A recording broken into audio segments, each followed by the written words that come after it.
Hello everyone, my name is Imani Burroughs, and today I'm going to start by asking you all if you know what this equation on the board is. Raise your hand. I figured most of you wouldn't. This is the equation to find the resilience of an object. And when you're looking for the resilience of that object, you're essentially calculating its ability to absorb energy without being deformed elastically and without permanent distortion. I want you all to remember that phrase, without permanent distortion. It will be very important later on. So, if I was to take this elastic band, pull each side in different directions, the band would then absorb the stress I am putting on it without breaking, and it will just hold there until I allow it to snap back. That is resilience. Now, it's going to get a little cliche. I want you all to imagine that you are this band. Imagine the stress that was put on the band being the feeling of failure. Then imagine having the grit to not break, but snap back when times get hard. That is resilience, and that is the power of failure making you more resilient. I'm obviously not here today to give you a science lesson. It's apparent that I'm not very good at science at all. I am essentially here to talk to you about resilience, the power of failure, and having the self-awareness to not break, but snap back from hard times. When Googling what is failure, this is what pops up. An unsuccessful person, enterprise, or thing, lack of success, or action or state of not functioning. Action or state of not functioning, lack of success, an unsuccessful person. How is that? When some of the most successful people in the world have endured great lengths of failure. Oprah Winfrey, Albert Einstein, Meek Mill, Barack Obama, Steve Jobs, and the list only goes on. I am a firm believer that failure helped these individuals to succeed. But you're probably asking how? Well, first, you only truly fail when you have given up. But maybe we should not correlate failure with not succeeding, because if that was the case, not one successful person would have ever failed. And we know that's not true.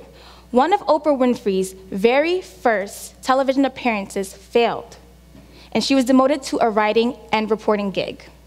Yes, award-winning television personality, actress, and entrepreneur Oprah Winfrey failed. So, maybe we should think the stress we feel when we have failed is actually energy that we can absorb to make us more resilient. And resilience is important. For instance, if I take this band and I was to keep stretching it until it was to break, it would never fully be able to repair itself. Instead, it stretches and it survives. It does not break, and neither should you. When times get hard and you begin to feel like you're gonna break because the pressures from life, do not allow that pressure to break you.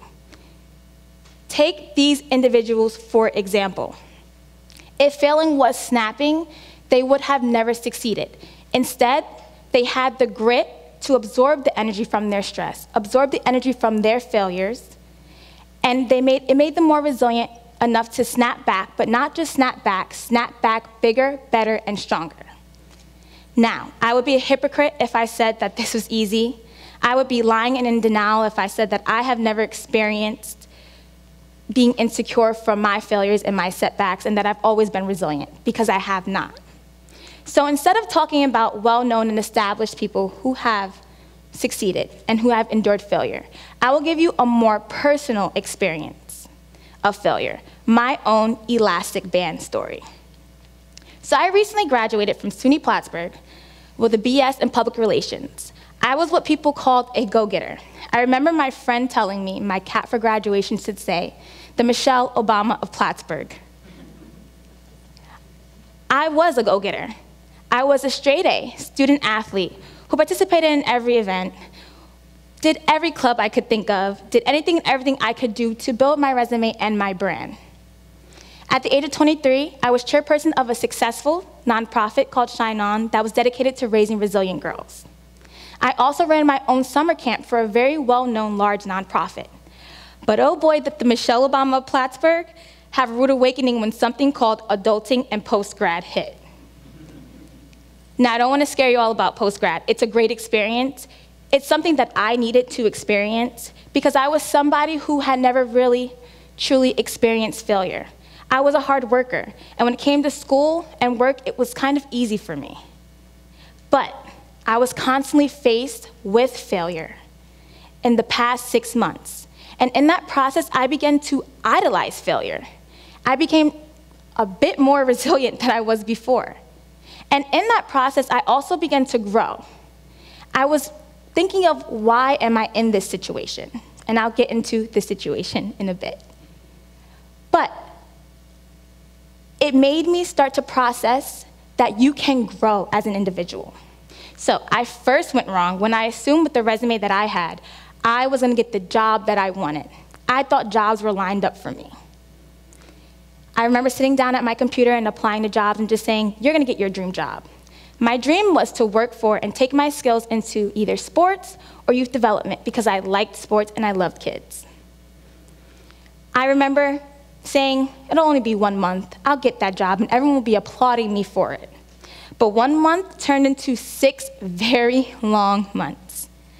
And I remember applying to prestigious organizations like the NHL, NFL, and NBA, and top performing schools and programs like Success Academies, KIPP Charter School, and BET's partner, Black Girls Rock.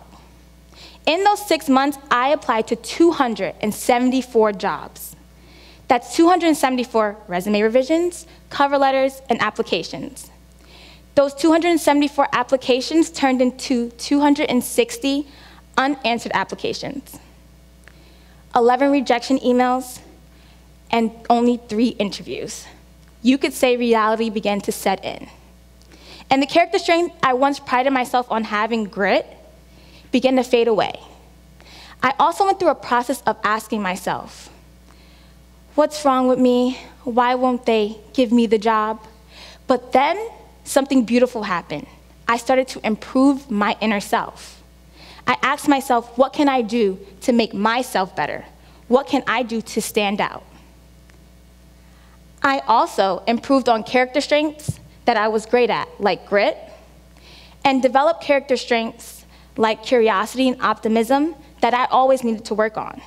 I was forced to better the person that I was. And like I said, the experience was not easy, but it was something that I needed. So I'm gonna get a little more sciencey with you all one last time. I'm not good at it, so please just be, yes. So in that month of failing, I panicked. Now, if I would have got that dream job and I got the interview, I would have been happy, I would have been excited, right? However, because I did not, I panicked. My body physically reacted negatively. Here's what I mean by this. When we experience a win, our brains release dopamine, serotonin, and endorphins. See, I told you I'm not good at it. When we experience failure, our brains release cortisol, which leaves us feeling insecure. We don't feel accepted. We don't feel safe. But when we experience a win, we do feel secure and we want to engage in that task again. So, my point in saying this is, if I had been able to train my brain to accept my failures and look at my defeats in a different way, maybe I would not have taken 6 months to succeed. Because in just 1 month, I fled. I was that person who gave up. I went back on all the things that I worked all my life for. As those rejection emails came in, I started to doubt everything that I built for myself. I thought I was not prepared for the real world, and I was. It took me 4 months to realize this, to realize that if I took that energy, absorbed the energy, like the elastic band, and became more resilient, I could better myself and my situation. Once that clicked, I landed 3 amazing jobs that I love. I am not only working in youth development, but I work PR for a sports team, as well as I coach and mentor young girls on a sports team. I currently work as a special education associate for Success Academy. I am currently a game night PR staff member for the New York Rangers, as well as a coach for Dream Charter School high school cheerleading team. If I had not fought the energy of my failures, it may not have taken me so long to snap back. But because I fought that, it took me longer, the battle was harder, and it was a little more stressful. Once I realized that I can take that energy and use it as a driving force to succeed, everything went the way that I wanted it to. Before I leave, I want to leave you with 5 points. And if you didn't remember anything I said today, remember these 5 points. It will definitely help post-grad. 1, you only truly fail when you have given up. Losses and setbacks are exactly what I called them, losses and setbacks. When you feel like you are about to snap, don't. Because once you snap, that means you have given up and you have walked away. 2, you can never be too resilient. When you are experiencing these setbacks and losses, remember that your elastic band is being stretched so that there is always room for improvement. 3, your passions are your greatest love. Allow your passions to help be a driving force to succeed. Yes, we might have 300 things we are interested in, but there might be one that stands out amongst the rest. Let that lead you to where you want to be. 4, fail mindfully and with self-awareness. What I mean by this is there's always room for improvement. Do not stifle your process by giving up. Also, do not wallow in your failures. Use that energy as a driving force to help you to succeed, to be exactly where you want to be. And 5, we need to all look at failure in a different perspective. We need to appreciate those failures that have made us improve and better the person that we are. The same way that we celebrate success should be the same way that we celebrate those failures, because the passion and the hard work behind those are a bit more inspiring than easy achievements. I live by these 5 points. This is my computer at work. There are 5 words that are across them. I am reminded of my process and my work with resilience each day. This is there to remind me that I am a work in progress. And when I feel like I can't continue, I look at this and I remember I'm just being stretched. That's all it is. Albert Einstein once said, "I have not failed. I have just found 10,000 ways that did not work." I ask you all to remember a phrase, without permanent distortion. That was important. There was a reason why. When we are going through these setbacks and these failures, we need to remember that they are temporary and not permanent. We need to use that energy as a driving force to help us snap back. And just like Albert Einstein, when we feel like we can't continue, we need to look to our inner elastic band and remember it is without permanent distortion. Thank you.